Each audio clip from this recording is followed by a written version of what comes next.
I know it's Mrs. Price, and I know it can't be Mrs. Price. That's what I keep thinking. My eyes are playing tricks on me, or the light is, or my memory is. For one thing, this woman looks to be in her 30s, which makes her far too young, apart from anything else. And yet she has the same wavy blonde hair, the same high cheekbones. Even the voice could be hers. "Let's get you settled in your chair, Mr. Creve," she says, leading my father to his recliner. She's just showered him, and his skin is pink and soft, his face freshly shaved. I can smell Old Spice. He leans heavily on her arm as he takes step after slow step across the tiny room. She is stronger than she looks. "You'll feel better now you've had a shower," she says, positioning him in front of his chair. "All nice and clean for your visitors." "I'm his daughter," I say.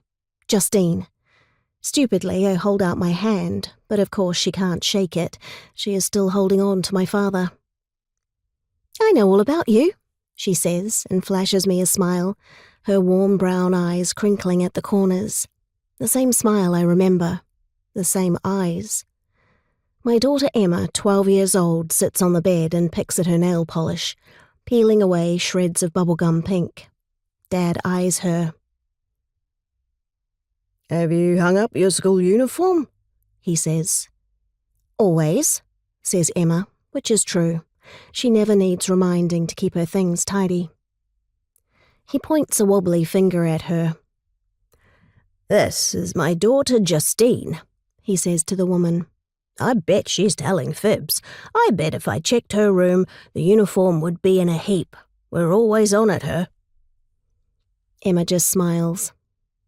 "I made you some gingerbread," she says, sliding the container onto the bedside table. "Your favourite." She has such kindness in her, from her father, I suppose. "Now feel for the chair with the back of your legs, Mr. Creve," says the woman. "Reach for the arms. That's right. And down we go.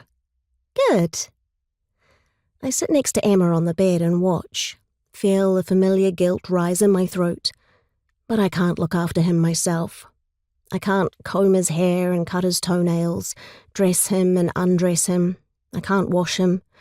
Most of all, perhaps on the bad days, I can't keep explaining that he doesn't have to get back to the shop, that nobody has robbed him, that Emma isn't his daughter, and I am not his wife returned from the dead. Everyone agrees he is in the best place. "So handsome," says the woman, tucking the tips of his collar inside his cardigan, although it's not his cardigan. The laundry is always mixing up his clothes with those of the other residents. "You look like you're ready to hit the town," she says. "Get up to no good?"